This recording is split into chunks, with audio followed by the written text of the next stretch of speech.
ఆరాధనలో ప్రవేశించిన మనకు పరిశుద్ధ గ్రంథంలో నుంచి మనము దేవుని యొక్క వాక్యాన్ని ధ్యానించుకొని వాక్యానుసారంగా మనం ప్రభును ఆరాధించబద్రమైన ఏప్రిల్ రాసిన పత్రిక 13వ అధ్యాయము 20-21 వచనాలు కలిసి ఉన్నాయి. కలిసి చదువుకున్నాం. ఏప్రిల్ రాసిన పత్రిక 13వ అధ్యాయము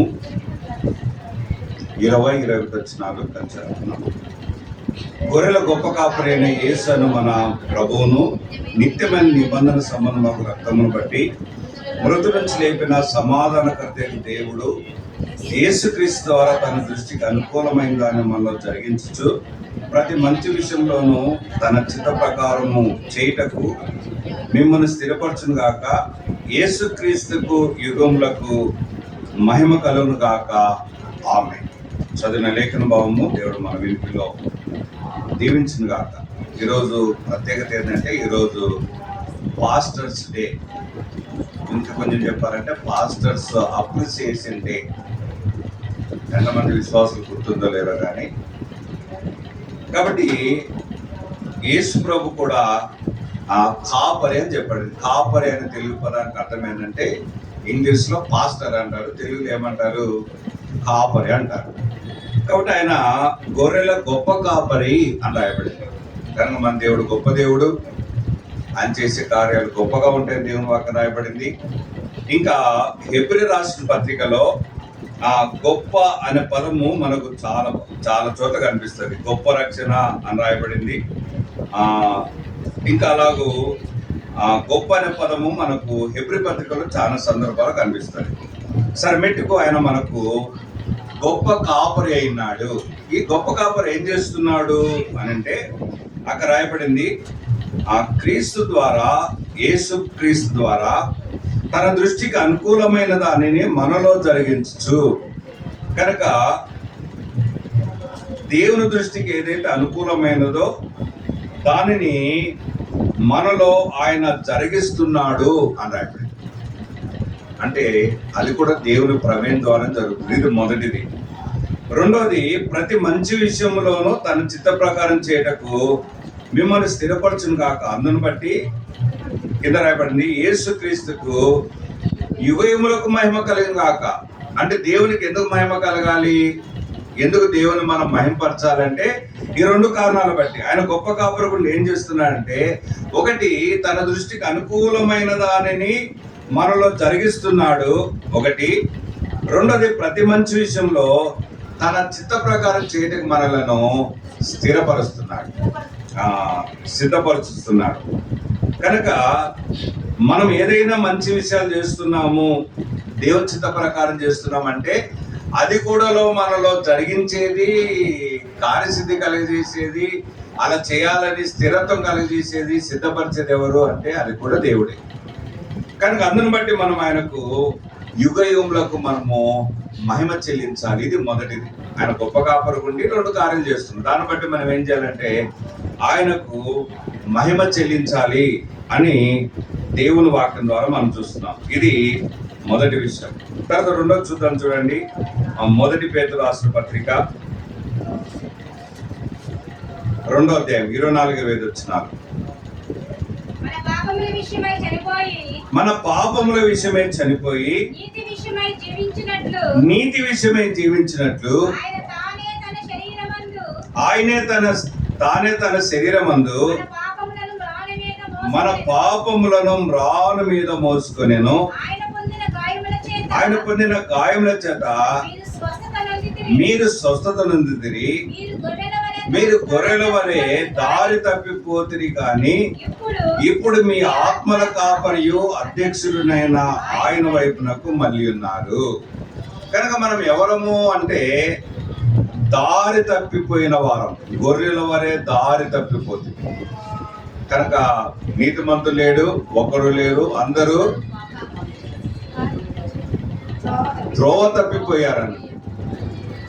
కనుక కొద్ది మంది కానీ లేదు బైబిల్లో, అందరూ త్రోవ తప్పారు. అందరూ అంటే ప్రపంచంలో పుట్టిన ప్రతి మానవుడు దేవుని మార్గం లేడు. అందుకే నేనే మార్గం, నేనే సత్యం, నేనే జీవం అన్నాడు.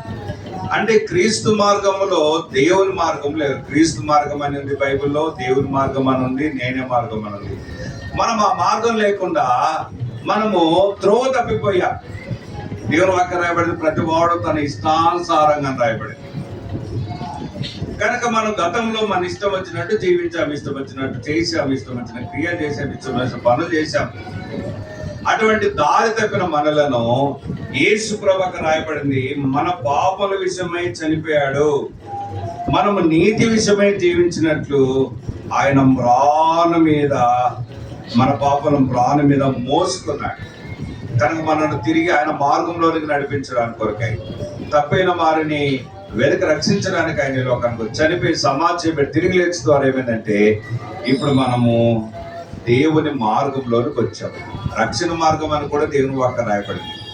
కనుక ఆయన ఆత్మల కాపరి అని ఉంది, అందుకనే రాయబడింది దాదాపు. కానీ ఇప్పుడు మీ ఆత్మల కాపరియు అధ్యక్షుడైన ఆయన వైపు మళ్ళీ ఉన్నారు. కనుక ఆయన ఎవరంటే ఆత్మల కాపరి, శరీర సంబంధమైన కాపరి కాదు. ఏం కాపరి? ఆత్మల కాపరి. మన ఆత్మను ఆయన కాపాడాడు. మన ఆత్మను నిత్యత్వం అంతా నరకం యుగంలో కాలిపోకుండా ఆయన మన ఆత్మను రక్షించాడు. కనుక ఆత్మల కాపరి, శరీర కాపరి కాదు. కొన్ని సంఘాలలో ఏమైందంటే కాపరి అంటే పాస్టర్ గారు ఆత్మల కాపరిని ఏం చేశారంటే శరీర కాపరికి చేశారు. అంటే నువ్వు మందిరం చూసుకోవాలి, గేట్ వేసుకోవాలి, లైట్ చేయాలి, లైట్ ఆన్పే చేయాలి. ఇదనమాట వాచ్మెన్ డ్యూటీ కొన్ని సంఘాలలో. కాబట్టి కాపరి ఆత్మల కాపరి, శరీరానికి కాపరి కాదు. కనుక ఆయన ఆత్మల కాపరికి ఏం చేశారంటే మన ఆత్మలను ఆయన రక్షించాడు. కనుక మన కొరకు కలవరిలో చనిపోయాడు, సమాజం మన పాపను మోసుకున్నాడు. కనుక మనము గొర్రెల వలె మనము దారి తప్పిపోయాం. ఇప్పుడు మనం ఎక్కడున్నామంటే మార్గంలో. ఒకటి రక్షణ మార్గం అని ఉంది లేఖనాల్లో, బైబిల్లో. ఒకటి యేసు మార్గం అని ఉంది, మూడోది దేవుని మార్గం అని ఉంది. ఈ మూడు మార్గంలో ఇప్పుడు మనం ఉన్నాం. కనుక మనం ఆయన స్తుతించాలి. మొదటిగా ఏం చూసామంటే ఆయన గొప్ప కాపరం చూసాం. ఆయన 2 కార్యాలు చేశాడు గొప్ప కాపరిగా. తర్వాత రెండోది మనం ఏం చూసామంటే ఆయన ఆత్మల కాపరి ఏం చేశాడు? తప్పైన మనలను గొర్రెల వారే ఆయన మార్గంలోనికి ప్రవేశపెట్టాడు. దాని కొరకు ఆయన ఏం చేశాడంటే మన కొరకై చనిపోయి సమాధి చేయబడి ఆయన మ్రాను మీద ఆయన మన పాపలన్నిటిని మోసుకున్నాడు అని రాయబడింది. అందరి బట్టి కూడా మనం ఆయన స్తుతించాలి. ఇది రెండోది. తర్వాత మూడోది చూద్దాం, చూడండి. యోహాను సువార్త 10వ అధ్యాయం. యోహాను సువార్త ఇవి మీకు తెలిసే ఉంటాయి, అనేక సార్లు వినింటారు, సందర్భం వచ్చింది కాబట్టి. యోహాను సువార్త 10వ అధ్యాయము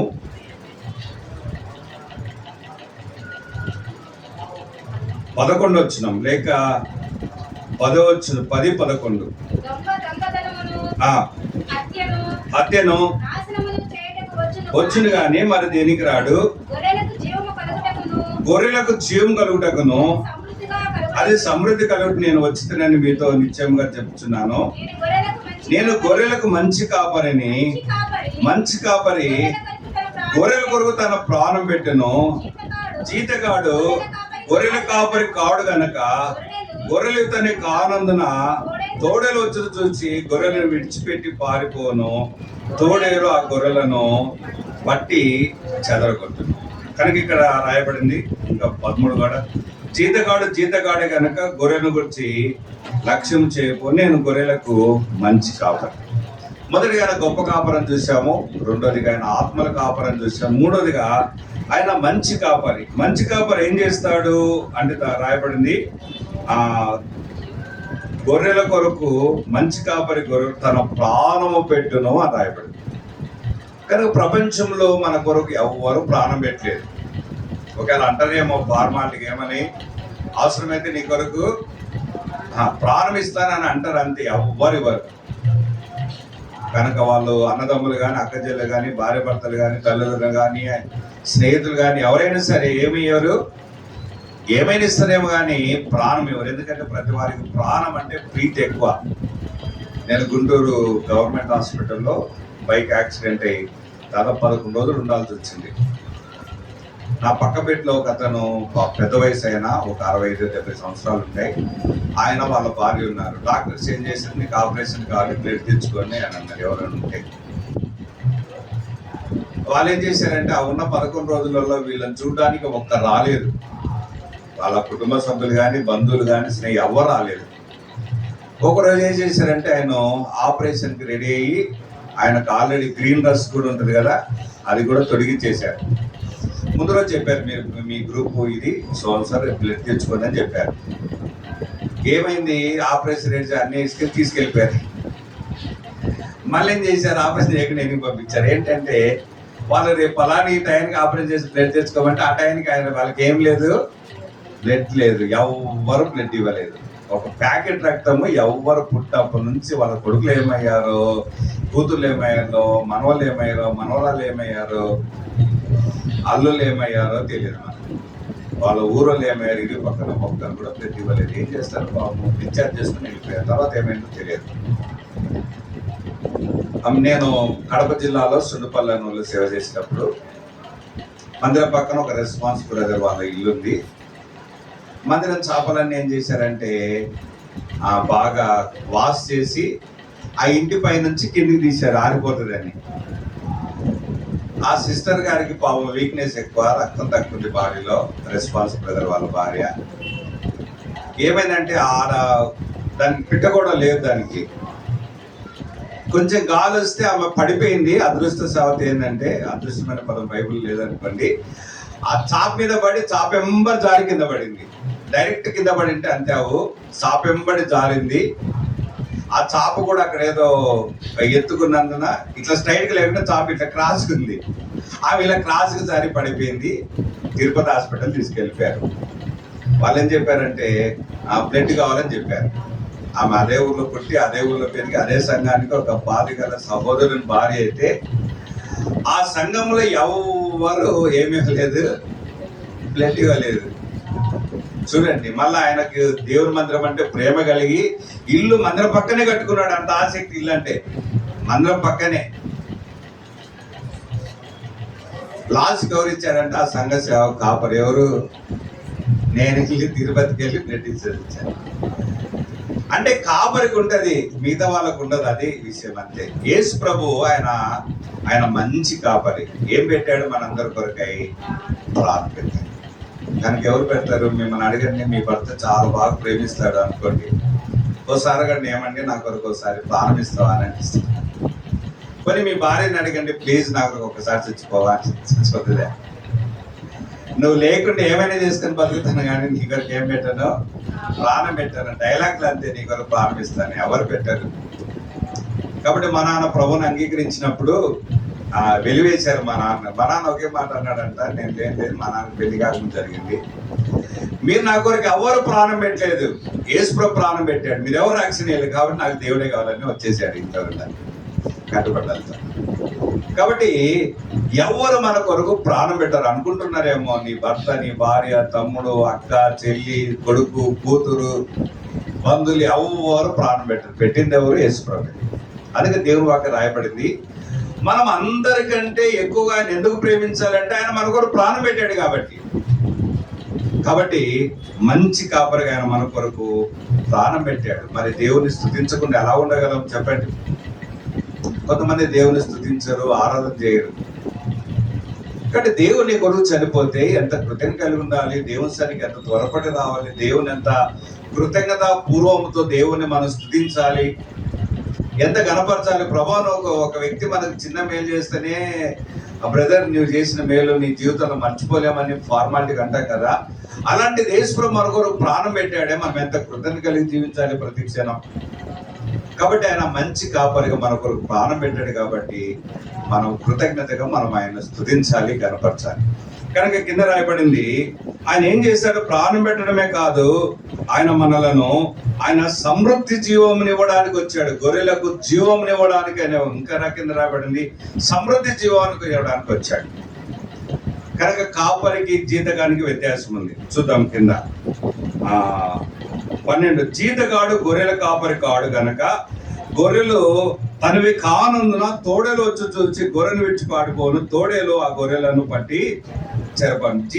జీతగాడు గనుక గొర్రెలను గుర్చిన లక్ష్యం చేయకపోను. కాబట్టి జీతగాడు వేరే, కాపరి వేరే. ఎవరైనా టీచర్స్ ఉన్నారు ఇక్కడ? ఎవరు లేరా?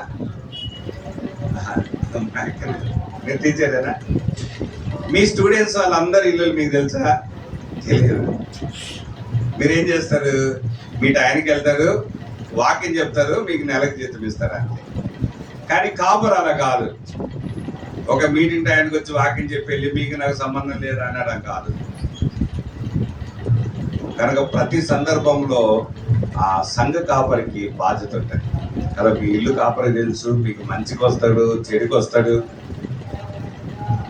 మీకు బాగాలేకపోతే వస్తాడు, ప్రార్థన చేస్తాడు, మీ బాధ తన బాధ అనుకుంటాడు. కాబట్టి కాపరి వేరే, జీతగాడు వేరే. ఈ దినాలు ఏమైందంటే ఆ బైబిల్ క్రమాన్ని మార్చేశారు, విజన్ మార్చేశారు. ఈ రోజు సేవకులను లేక కాపర్లను జీతగాళ్ళు చేసేసారు. మీరు మా దగ్గర సేవ చేయండి, మేము మీకు ఏమిస్తామో జీతం ఇస్తాం. కాపరి జీతగాడు కాదు అని దేవుడు. ఏ సంఘం అయితే పాస్టర్లకు జీతం ఇస్తుందో ఆ సంఘము వాక్యానుసారమైన సంఘము కాదు. జీతగాడు ఏం చేస్తాడంటే జీతం వచ్చి తీసుకున్నాను, వెళ్ళాను, పర్చేజ్ చేశాను అంతే అనుకుంటాడు. కానీ ఆ బ్రదర్ చెప్పాడు కదా, ఇంకా వాళ్ళ మీద వ్యక్తిగతమైన కేర్ ఉండదు. ఊరికి టైంకి వెళ్తారు, చెప్తారు అంతే. అది టీచర్ పని. పాస్టర్లు కూడా ఏమవుతారంటే జీతాలు ఇస్తే టీచర్లు అవుతారు, టైంకి వెళ్తారు, వాకింగ్ చెప్తారు అంతే. అలా ఉండర్లేండి ఒకవేళ అలా ఇచ్చినా కూడా. కాబట్టి జీతగాడే. కాపరి ఏం చేస్తాడు? జీతం తీసుకునే కాపరి ఈ యొక్క తోడేలు వచ్చినప్పుడు ఏం చేస్తాడంటే వెళ్ళి చెట్టు ఎక్కుతాడు, అది వచ్చి తినేసి వెళ్ళిపోతుంది. ఏం చెప్తాడు సింపుల్ గా? ఈ గొర్రెల యజమాని దగ్గరికి వెళ్ళి, సింహం వచ్చిందండి, పూలు వచ్చిందండి, తోడేలు వచ్చిందండి, తిన్నదండి, ఇదిగో ఇన్ని గొర్రెలు తీసుకెళ్ళాని, ఇన్ని మిగిలినని చెప్తాడు అంతే. నష్టం ఎవరికంటే అతనికి నష్టం. ఈయనకేం జీతం వస్తుంది? ఎన్ని గొర్రెలు తగ్గిన జీతం వస్తుంది, గొర్రెలు ఎక్కువనే జీతం వస్తుంది కదా. టీచర్కి ఏమొస్తుంది? 20 మంది పిల్లలున్నా అదే జీతము, 40 మంది పిల్లలున్న అదే జీతము, రోజుకి 5 పీరియడ్లు ఉన్న అదే జీతము, 7 పీరియడ్లు ఉన్న అదే జీతం అంతే కదా. పెద్ద స్కూల్ అయినా చిన్న స్కూల్ అయినా అంతే. కాబట్టి విషయం ఏంటంటే ఆ జీతగాడు మందని కరెక్ట్ చెప్పాడు. కనుక మన పాస్టర్లు అలాంటి వారు కాదు, జీతగాళ్ళు కాదు. కాబట్టి భక్సింగ్ గారు జీతాలు పెట్టలేదు. వచ్చిన ఆఫరింగ్ అంతా అది దైవ సేవకుని కొరకే. కనుక హోసన్న మందిరాలు మీకు తెలుసు ఎందుకు ప్రతి ఊర్లో విస్తరిస్తున్నాయి, ప్రతి ఊర్లో పెద్ద పెద్దగా వెళ్తున్నాయి, ఎక్కువ మంది ప్రజలు వెళ్తున్నారంటే కారణం ఏంటంటే అక్కడ దైవ సేవకులకు లేక పాస్టర్లకు జీతాలు ఇవ్వరు. అర్థమైంది? అందుకే ఆ అమౌంట్ అంతా దైవ సేవకుల దగ్గర ఉంటుంది. కాబట్టి వాళ్ళు సంఘాన్ని ఎక్స్టెన్షన్ చేసుకుంటారు, పెంచుకుంటారు, విస్తరించుకుంటారు, మీటింగ్స్ పెడతారు, అన్ని పెడతారు. సరే, మెట్టుకు విషయం ఏంటంటే యేసు ప్రభు మంచి కాపరి. మన కొరకు ఏం పెట్టాడు అంటే ఆయన ప్రాణం పెట్టాడు. కాబట్టి మనకు ఎవ్వరు ప్రాణం పెట్టారు. దాన్ని బట్టి ప్రభును స్తుతిద్దాం. ప్రభు నా కొరకు ఎవ్వరు ప్రాణం పెట్టలేదు. బంధువులు, స్నేహితులు, కుటుంబ సభ్యులు, శ్రేయభిలాషులైన వారు, ఇరుగు పొరుగు వాళ్ళు ఎవరు ప్రాణం పెట్టలేదు. నువ్వు నా కొరకు మంచి కాపరి, నువ్వు నా కొరకు ప్రాణం పెట్టావు, నా కొరకు చనిపోయావు, సమాజం తిరిగి లేచావు, నాకు జీవం ఇచ్చావు, సమృద్ధి జీవం ఇచ్చావు. అన్నది బట్టి నేను నిన్ను స్తుతిస్తున్నాను అని ప్రభును స్తుతించబోద్దు. ఇది మూడోది. మొదటి ఏమో గొప్ప కాపరని చూసాము, ఆయన మనలో 2 కార్యాలు చేస్తున్నాడు. తర్వాత ఆయన మనకు ఆత్మల కాపరని చూసాము, మనం గతంలో తప్పిపోయాము, ఆయన మార్గంలోనికి నడిపించాడు, దాని కొరకు ఆయన బలయ్యాడు. అలాగే ఆయన మంచి కాపరని చూసాము, మంచి కాపరిగా ఆయన మన కొరకు ఏం పెట్టాడంటే మన కొరకు ప్రాణం పెట్టాడు. తర్వాత ఆయన కాపరిగా ఆయన మన కొరకు కొట్టబడ్డాడు. చూడండి 26వ అధ్యాయము మత్తయి సువార్త 31 వచ్చిన మత్తయి సువార్త 26:31. అంటే మరణించాడంటే ఏది సింపుల్ గా మరణించాడని కాదు. మత్తయి సువార్త 26:31. అప్పుడు యేసు వారిని చూచి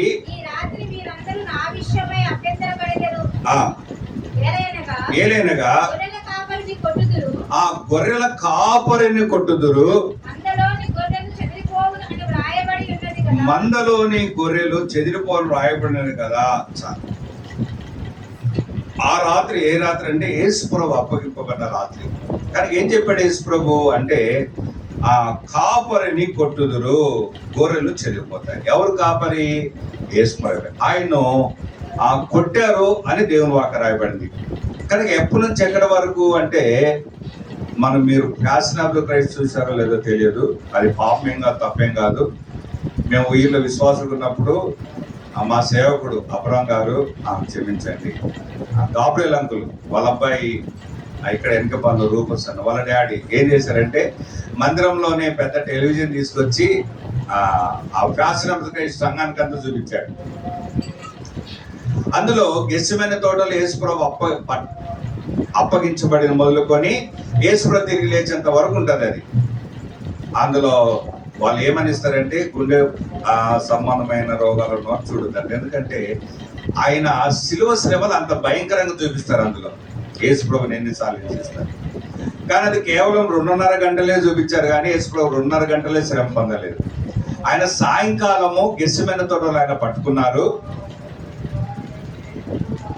మరుసటి రోజు మధ్యాహ్నం 3 గంటలకు చనిపోయాడు. అని మీరు ఎన్ని గంటల్లో క్యాలిక్యులేట్ చేసుకోండి. అంతవరకు ఆయన ఏం చేశారు, వీళ్ళు హింసిస్తూనే ఉన్నారు. గెస్సిమనే తోటలో నుంచి ఆయన తీసుకెళ్లేటప్పుడు కొట్టుకుంటే తీసుకెళ్లారని ఉంది దేవుని వాక్యం. బైబిల్లో ఎన్ని దెబ్బలు కొట్టారో అని లేదు, ఎంతమంది కొట్టారో అని లేదు, ఎంతసేపు కొట్టారో అని లేదు. ఆయనను కొట్టిరి, వారు కొట్టిరి, వారు గుద్దిరి అని. ఎంతసేపు గుద్దారో తెలియదు, ఎంతమంది గుద్దారో తెలియదు.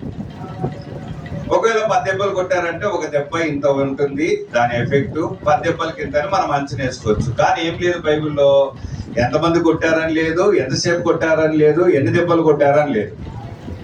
కనుక యేసుప్రభు ప్రేమను మనం ఎలాగో వర్ణించలేమో, ఆయన శిలువలో ఆయన పొందిన గాయాలు, ఆయన పొందిన దెబ్బలను కూడా మనం వర్ణించలేము. కనుక ఆయనను కొట్టడం బట్టి, ఆయనను గుద్దడం బట్టి దేవుని వాక్యం రాయబడిన ఆయన స్వరూపమైనను సొగసైనను లేనివాడుగా మార్చబడ్డాడు. అంటే యేసుప్రభుని అంతవరకు 3.5 సంవత్సరాలు చూసిన ప్రజలు యేసుప్రభు సిలువలో చూసి ఆయన పోల్చుకోలేకపోయారు. ఆయన రూపం మారిపోయింది, స్వరూపం లేదు, సొగసు లేదు. ఎందుకంటే ఆ దెబ్బలకు ఆయన ఫేసు కదిలిపోయింది. అంటే అంతగా కొట్టారు. కనుక బైబిల్ పండితులు చాలా మంది చెప్తారు, ఆయన 39 కొర్రా దెబ్బలు తిన్నారు. ఒక కొర్రా దెబ్బకు కొడితే అలా కొట్టిన తీస్తే దానికి ఇనుప కొంకెలు ఉంటాయి ప్రతి దానికి. కొంచెం మాంసం ముద్ద లేచి వస్తుంది. ఇప్పుడేదో డ్రామాలు వేసుకున్న వాళ్ళు కొర్రాలతో ఏదో తాళ్ళతో కొట్టుకుంటారు, అది కాదు అది. కనుక ఇనుప కొంకెలు దానికి ఉంటాయి. ఇలా కొట్టి ఇలా తీస్తే కొంచెం మాంసం ముద్ద బయటకు వస్తారు. 39 సార్లు కొట్టి ఎంత మాంసం ముద్ద బయటకు వస్తుందండి. దేని ఒక రాయబడింది, ఆయన వీపు నాగలి చారతో ఇలాగ దున్నితే పొలాన్ని దాని మీద అట్లా దున్నిన అచ్చులు లోతుకి వెళ్ళి ఇట్లా పడ్డాయో, ఆయన దేహం మీద అట్లా కొరదా కొట్టి ఇలా లాగితే అలా పడ్డాయి. దేహం అంతా చారలుగా దున్నబడింది అని దేవుని వాక్యం చెప్పాడు. కానీ దేవుని వాక్యంలో సమయం లేదు. ఏమని రాయబడిందంటే, ఆయనను మత్తయి సువార్త 27:30లో తల మీద కొట్టిరి అని రాయబడింది.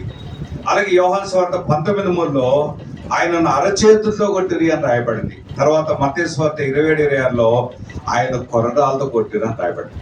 ఇంకా కొన్ని చోట్ల గుద్దారు అని రాయబడింది. ఇంకా కొన్ని చోట్ల ఆయన ముఖం మీద ఉమ్మ వేశారు అని రాయండి. ఆయన తన ముఖాన్ని దాచుకొనలేదు అని దేవుని వాక్యం రాయబడింది.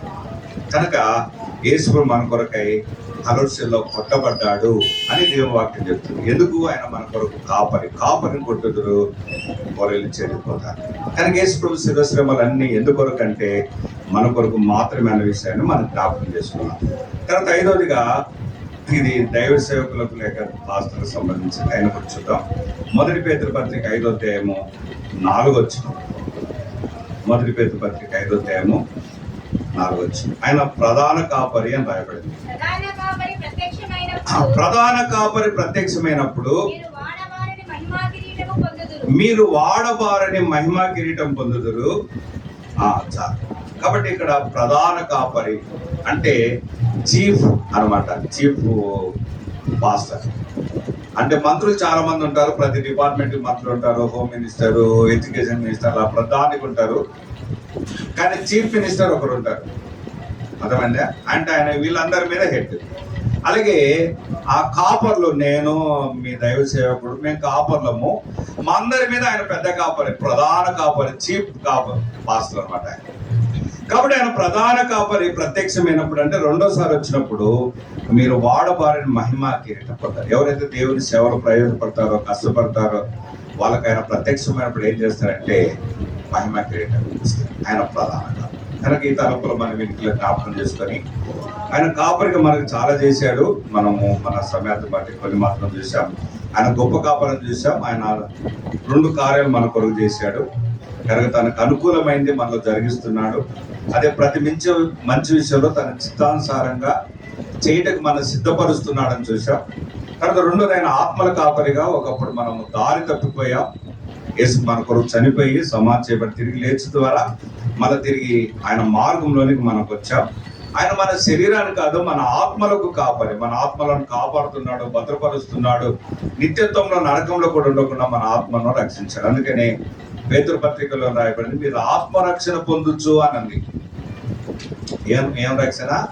ఆత్మరక్షణ పొందొచ్చు. చెప్పనచ్చ మహిమక్తిని సంతోషం గల వారు ఆనందించున్నారని. కనుక మన ఆత్మను ఆయన రక్షించాడు ఆత్మల కాపరిగా. అంత మాత్రం కాదు, ఆయన మంచి కాపరిగా మన కొరకు ఆయన ప్రాణం పెట్టాడు. అంత మాత్రం కాదు, కాపరిగా మన కొరకు ఆయన శిలువలో పుట్టబడ్డాడు. యేసుమని తోట మొదలుకొని యేసు ప్రభు మధ్యాహ్నం 3 గంటలు చనిపోయేంత వరకు ఆయన కొట్టారు. తల మీద కొట్టారు, అరచేలతో కొట్టారు, కొర్రాలతో కొట్టారు, హింసించారు, గుద్దారు, వెంట్రుకలు పెరిగి వేశారు. మన కొరకు ఆయన కలవక్షల్లో మన శిక్ష అవతనంతా భరించారు. ఒక వ్యక్తి పాపము చేస్తే అతన్ని ఎన్ని రకాలుగా శిక్షించాలో యేసు ప్రభు ధర్మశాస్త్రం ప్రకారము అన్ని రకాలుగా ఆయన సిలువలో మన కొరకై ఆయన మన శిక్షను అంతా ఆయన భరించాడు. కాబట్టి అన్నం బట్టి కూడా మనం స్థిరించాలి. చివరిగా 5వదిగా ఆయన ప్రధాన కాపరిగా ప్రత్యక్షం కాబోతున్నాడు. కనుక 5 విషయాలు మనం ఊహించుకొని మనం అన్ని చేయాలని నియమమే లేదు. పరిశుద్ధాత్మ దేవుడు ఏదైతే మనం ప్రేరేపిస్తున్నాడో దాన్ని మాత్రం మనం ఎత్తి దేవుని మనము స్తుతించబోతున్నాం.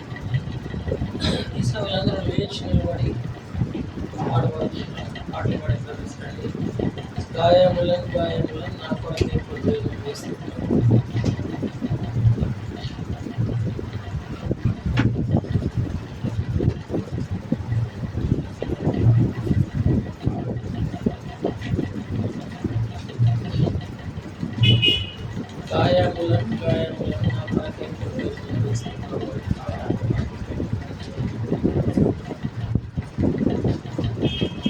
చివరి చరణం పాడేటప్పుడు సండే స్కూల్కి వెళ్ళి సండే స్కూల్కి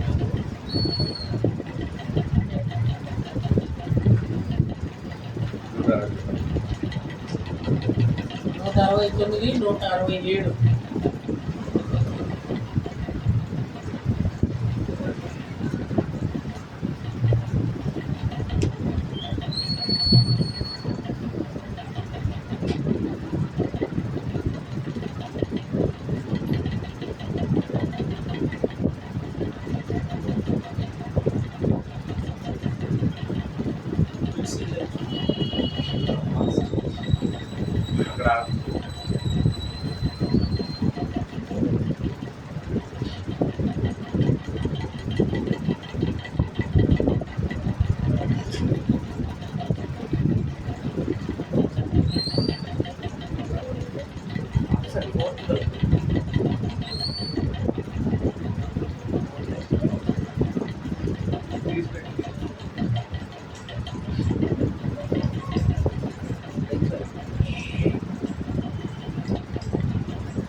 క్రీస్తు ప్రభు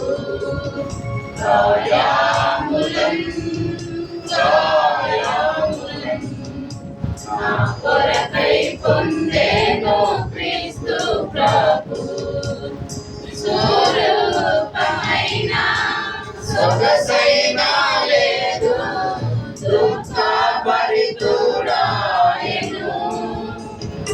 స్వరూపమైన సొగసైన లేదు దుఃఖ భరితుడాయను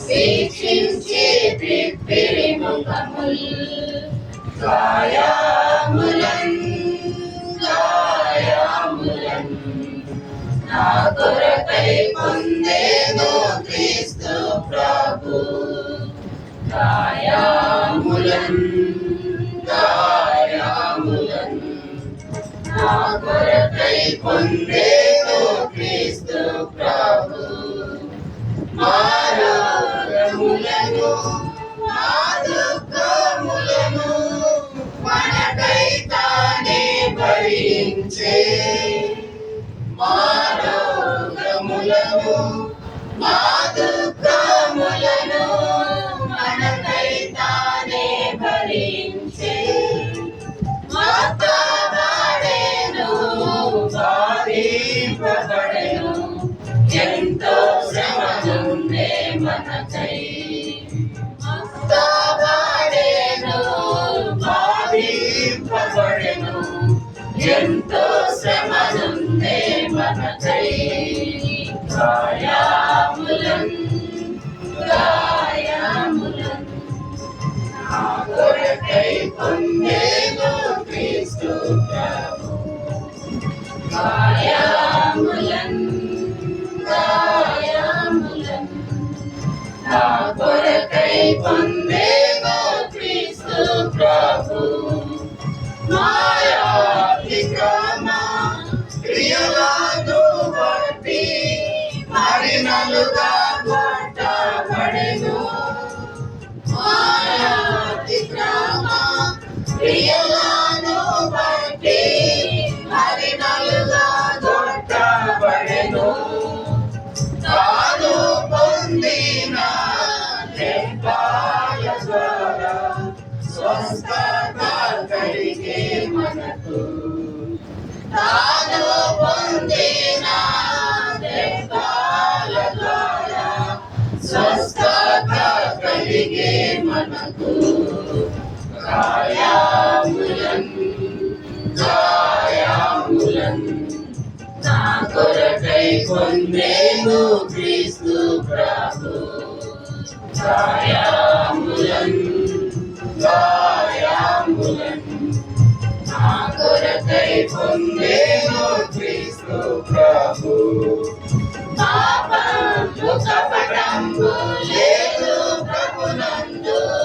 మౌనము వహించే మనకై పాపము కపటము లేదు ప్రభునందు మౌనము వహించే మనకై ప్రాణము మనకై ప్రియములనిపించే ప్రభువే ఘోరా సిలువపై ప్రాణము మనకై ప్రియములనిపించే ప్రభువే ఘోరా సిలువపై గాయములన్ గాయములన్ నా కొరకై పొందేను క్రీస్తు ప్రభు గాయములన్ గాయములన్ నా కొరకై పొందేను క్రీస్తు ప్రభు క్రీస్తు ప్రేమను మరువజాలము ఎంతో ప్రేమించే మనలా క్రీస్తు ప్రేమను మరువజాలము ఎంతో ప్రేమించే మనలా సిలువపై మేము గమనించమాకు విలువైన విడుదల కలిగే సిలువపై మేము గమనించమాకు విలువైన విడుదల కలిగే గాయములన్ గాయములన్ నా కొరకై పొందేను క్రీస్తు ప్రభు గాయములన్ గాయములన్ నా కొరకై పొందేను క్రీస్తు ప్రభు దయచేసి కూర్చోండి. మొదట సండే స్కూల్ టీచర్ ఆరాధిస్తారు. ఆ తర్వాత ఓ సహోదరుడు ఓ సహోదరి